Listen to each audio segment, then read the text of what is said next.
Hi, everyone. Today, we have a lot of new changes in Qlik. So if you follow the documentation that I have that you can see here in my page, so you can follow all the changes that, all the releases that Qlik launches. So today we have, among all the updates, a very specific one that was the introduction of the script-only variables.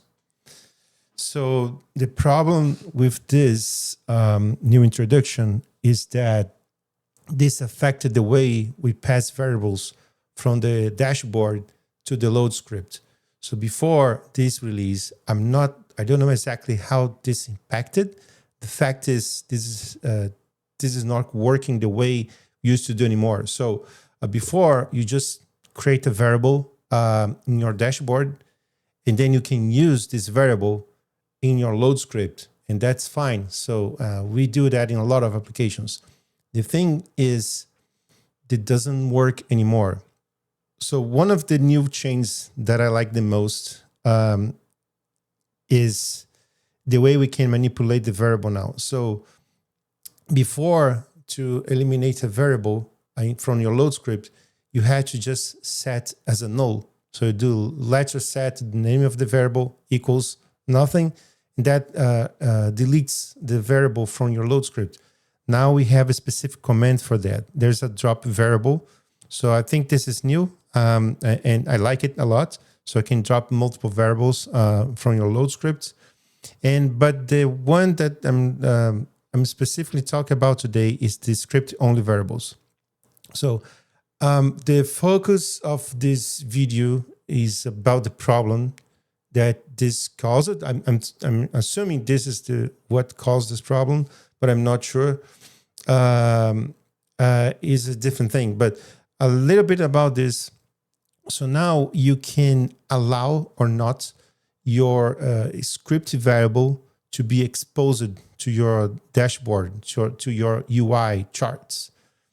So the default value is 0. So that means it behaves like before this update.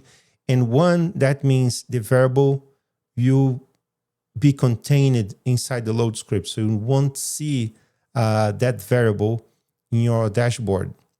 So somehow that creates this problem where you can, where we could use a dashboard variable inside the load script. So that's not allowed anymore. I'm not sure if Qlik is going to revert this. But then today I find a way to work around this problem. So let's jump into the application. So I have built it and test the application, so you won't see me doing all the codes, but it's quite simple. Not quite simple. It's simple. So what I have here is my initial state. So this is how my application looks like when you load it for the first time. So let me show a little bit about the structure here. So I have this box here where I have a v input from UI variable associated, and this is the value that I like to pass through to the load script. And this bottom here is the variable from the load script. So how it's displayed here. So I have this, this is the value, so the initial value. And I also created a small table, inline table, a small table, just to show the initial value. This is not important, just to show that you can display in multiple ways. So I will show you how it works first. So I will just go here, some value from UI. Then I click the button. And what I'm expecting now is, I have to click. What I'm expecting here is this value will show up here and here after the reload is completed. Okay, so as you can see here, then you have some value from UI, the same as you have here, and also here. Okay, so if I need to restart my application, I just need to reload the application from the load script or any other method, and then the application will go back to normal. So then I have the initial value here and here. Good. So now, okay, I got it. So how it works? So the principle, the core idea here is to use the do reload API. So the do reload API included a feature probably a few months ago, where you can pass variables through the post command. So when you do a do reload request using the API, you can pass the variables. So you can dynamically assign values through the do reload command. This is only possible using the APIs and the automations. You cannot do this from the UI until now. I mean, you can do that. So, all right.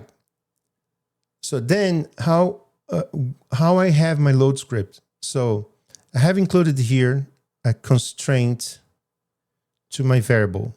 So this variable here is the value that is expecting to receive a value from the do reload API.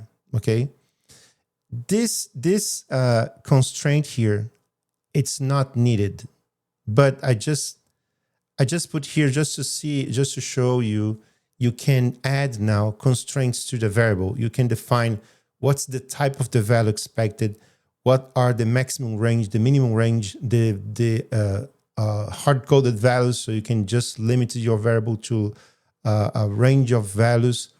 So that you can do a lot associated to multiple settings. So there is a documentation about that. So all the possible constraints.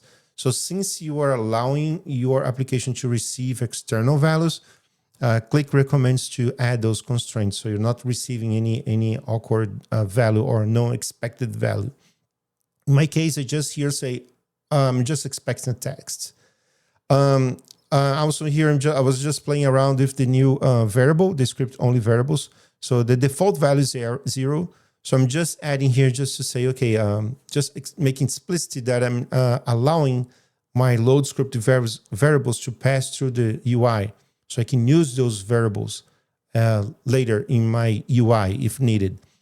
And then the next step, this is the value load, vload script variable. This is the one where I'm assigning the value here to this load script here.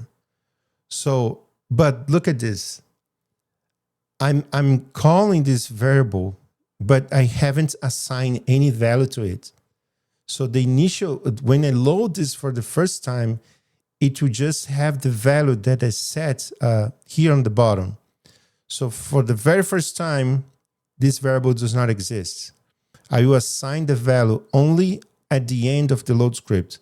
So why I did that? So I need this variable to exist in the load script.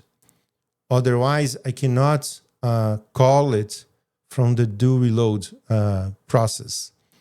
So at this point here, after this, it doesn't matter to me what the load script does with this variable, because I will already have assigned a value to this load script during my do reload process.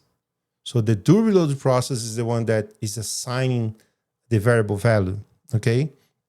So then I just add some commands to see if in the load script to see if the values is assigned correctly.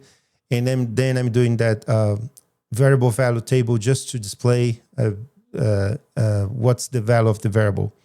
So that's the core idea, okay?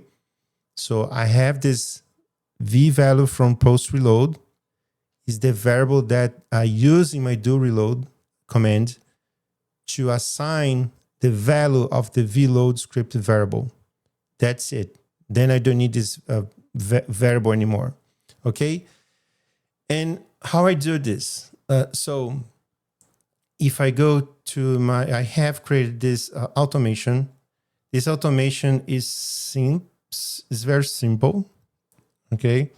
So what I have here in my start, I have the run mode triggered. So this is important because it creates a post and get methods. So you can call using post or get. And this is where the magic happens.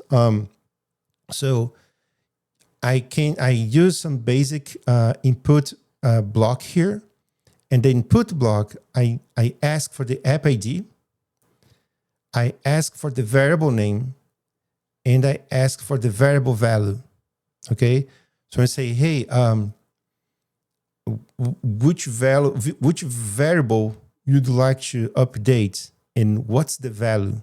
Okay, and for each app ID, I'm going to reload. Then if I go to do reload, I'm just passing those variables, those input requests. So the app ID is from the input. I also set this to wait for reload to complete. And then if I, let me put this, oops. And then finally, I have the variables. So in the do reload here, you have a section where you can pass the variable. So then you have the key. The key is the variable name, and the value is whatever is coming from the UI. So my variable name, in my case, is the v value from post reload. Okay, my app ID will be this one. Okay, and the value will be whatever I type in my dashboard. You can even have charts. So I have some list of values. So then you have to select one, and then this value will be the one that you pass through the do reload command through the automation. It can be anything. It doesn't need to be a variable. But in my case here, I did with a variable. And so with the input parameters that you put here, this changes the way you have to call your post or get command. So I will be using post. I think it's more appropriate in this case. And then you have the app ID, variable name, and the variable value. So those are the input parameters that you have to pass through the automation. So then, okay, how we link the automation with the user interface, the dashboards, is through the reload, through the button, okay? So then I go to the button here, expand it, and then we have an action here. In my case, execute action. So you have to create one and call execute action.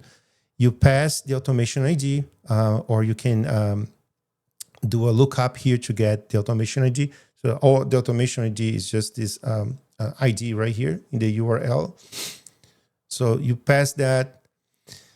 You have to trigger the run mode. So the run mode triggered here is that you allow every user that has access to your application to execute the reload command. And then finally, you can add the parameters here. So the parameters must have the same name that you have here. So you have to check here how the variable names look like, and then do the same here. So this is very important. Otherwise, it won't work. So I recommend not adding any fancy like spaces, capital Ks, anything like that. Just do the way I did here. You won't have any problems. So the labels here, you match the variables inputs here. Okay. So then, okay, app ID. What's my app ID? Is my document name. So document names, you return the ID. So this is what I'm doing here. So I'm showing the document a name. So then you get the current app GUID or ID. Variable name, hard-coded. So this is the v value from post reload. This one right here, okay? And then finally, the variable value is this variable here, the v input from UI. Again, this can be anything. Can be a hard-coded value, can be a selected value from your UI. You can add multiple variables, by the way. You can add multiple things, all right? So Now we have the ID, the automation. I link it to this button. I have all the parameters set. So then it's just a matter of testing. So new value from user from dashboard. So when I click the reload button, this will get all the parameters, app ID, the name of the variable, this value that I'm typing here, and you change in this line here, you assign the reload scripted variable with the new variable, with the new value that I'm passing through the reload button, and then you see here. So let's try again. And just need to wait for the reload. Got it. Okay, that's it. So that's it for today. If you like the video, don't forget to like it. Leave any comments if you have any question. I will put a post about this in the Qlik community. So if you have any question about it, you can write down a comment, or we can have the discussion about this in the Qlik community. Let me know if you need a copy of the automation, a copy of the code. I'll be glad to help. All right. Thank you very much and take care.